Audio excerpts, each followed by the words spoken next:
नमस्कार. कुकिंग मराठी तडका या यूट्यूब चॅनलमध्ये आपल्या सर्वांचे परत एकदा खूप खूप स्वागत आहे.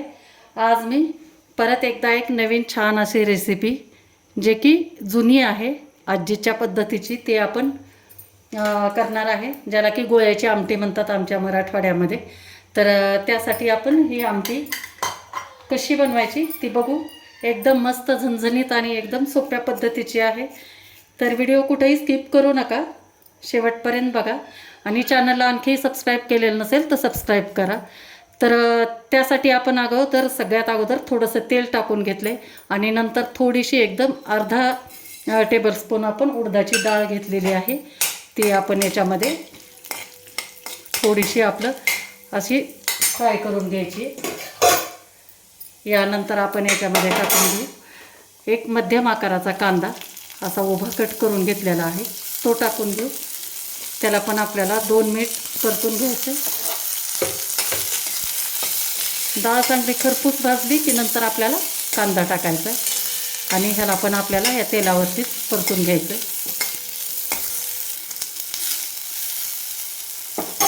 यानंतर आपण टाकू याच्यामध्ये 1 गड्डी लसणाची ह्या पाकळ्या टाकायच्या आहेत आणि नंतर 2 हिरव्या मिरच्या टाकायच्या. ह्याला पण आपल्याला याच्यासोबत परतून घ्यायचं.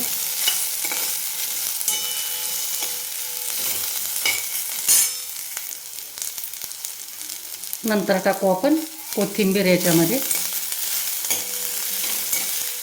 आणि नंतर 1 टोमॅटो घेतला आहे मध्यम आकाराचा, तो पण आपण अशा पद्धतीनं उभा कट करून घेतलेला आहे.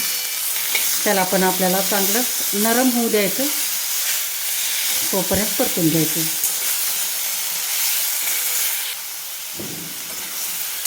तर ह्या पद्धतीनं आता हे आपलं टोमॅटो चांगले नरम झालेले आहेत, कांदा पण चांगला नरम झाला आहे.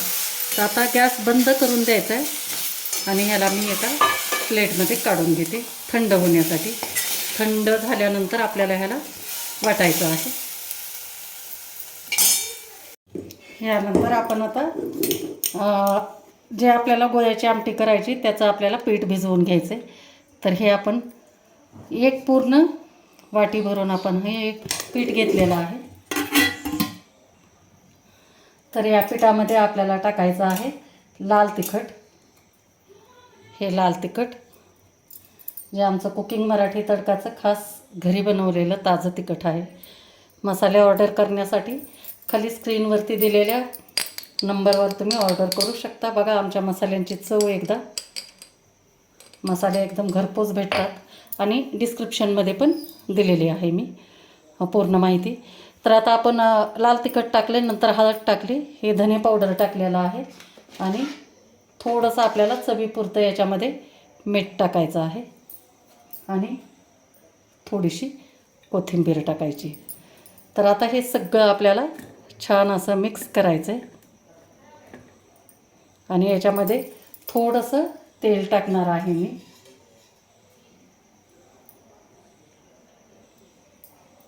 आणि आता याला आपण छान चोळून घ्यायचं आहे आणि थोडं थोडं पाणी टाकून आपल्याला याचा घट्ट गोळा असा मळून घ्यायचा आहे. तर थोडं थोडं पाणी टाकून मी मळून घेते चांगलं.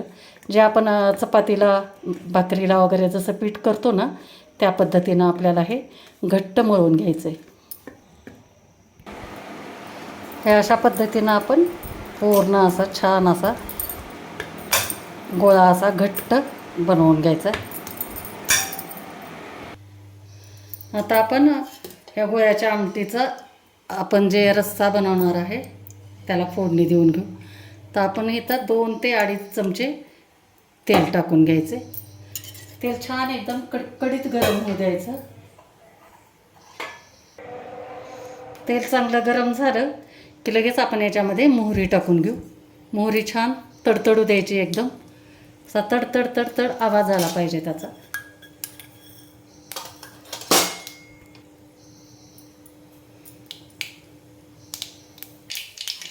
नंतर जिरे टाकून घेऊ आणि जिरे टाकून झालं की जे आपण आत्ता वाटण केलं होतं ते वाटण आपण टाकून घेऊ.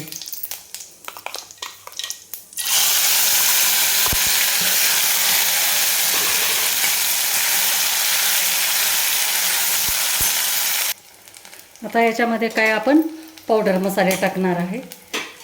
तर त्यासाठी सगळ्यात अगोदर टाकायची आपल्याला हळद,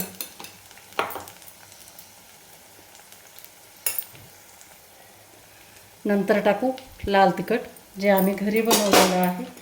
यानंतर टाकायचं आहे आपल्याला आमच्याच घरी आमच्या चॅनलचं खास असं काळं तिखट. हे आपण अर्धा चमचा, लाल तिखट अर्धा चमचा टाकले आणि धने पावडर आपण पूर्ण 1 चमचा टाकणार आहे. आणि आता हे सगळे जे मसाले आहेत ते आपण छान एकदम परतून घ्यायचे.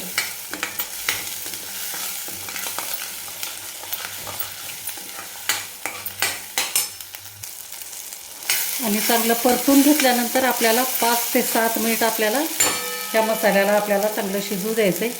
तर हे थोडंसं अर्धी वाटी मी पाणी मिक्सरचं जे भांडं आपण वाटून घेतलं होतं ना ते विसळून घेतलेलं आहे, म्हणजे आपले मसाले जळणार नाही. तर आता गॅस एकदम कमी करायचा आहे आणि 5 मिनिटाला झाकून ठेवायचं आहे, म्हणजे छान आपला मसाला तयार होईल. आता 5 मिनिट झाले, बघू आपण. आता बघा आपला एकदम मसाला छान असा रेडी झालेला आहे. तेल असं वरती आले. तर आता याच्यामध्ये आपल्याला जेवढा रस्सा तुम्हाला करायचा आहे ना तेवढं आपल्याला पाणी टाकायचं आहे. तर आपण पाणी टाकून घेऊ. तर मी 2 ग्लास पाणी टाकून घेणार आहे याच्यात. आता गॅस आपण फुल करू एकदम आणि छान याला एकदम उकळी येऊ द्यायची. उकळी आल्यानंतरच आपल्याला याच्यामध्ये जे गोळे आपण बनवणार आहेत ते टाकायचे. तर आता मीठ टाकलेलं नाही, चवीपुरतं मीठ टाकते.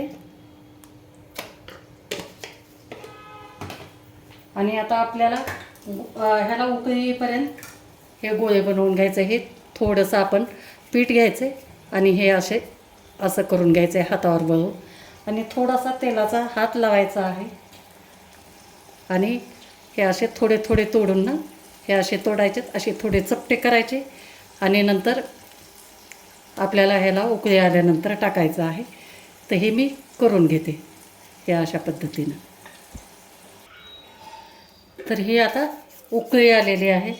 तर उकळी आलेल्या याच्यामध्ये एकदम गॅस फुलच ठेवायचा आहे आणि हे असं आपण याच्यामध्ये टाकून द्यायचं आहे, म्हणजे जेणेकरून आपलं हे जे पीठ आहे ना ते छान आकार घेईल आणि फुटणार नाही.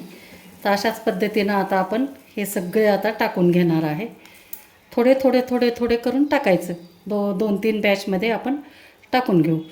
एक 10-15 टाकायचे, नंतर थोडा वेळ जरा थांबायचं आणि नंतर थोड्या वेळाने अजून टाकायचं 1-2 मिनटानंतर.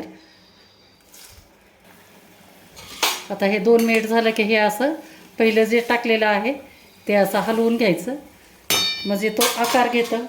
यानंतर आपण हे दुसरे टाकून घ्यायचं हे अशा पद्धतीनं. त्यासाठी मी तोडून घेतलेत अगोदर हे गोळे जे आहेत ते तोडून घेतलेले आहेत.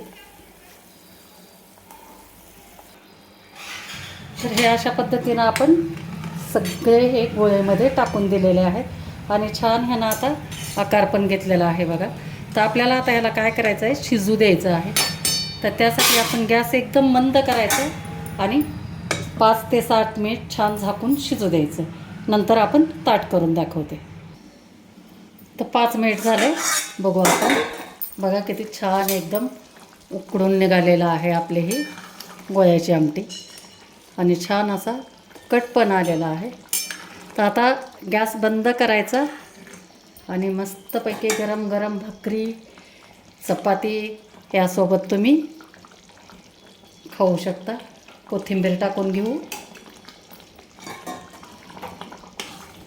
आता एका ताटामध्ये काढून दाखवते.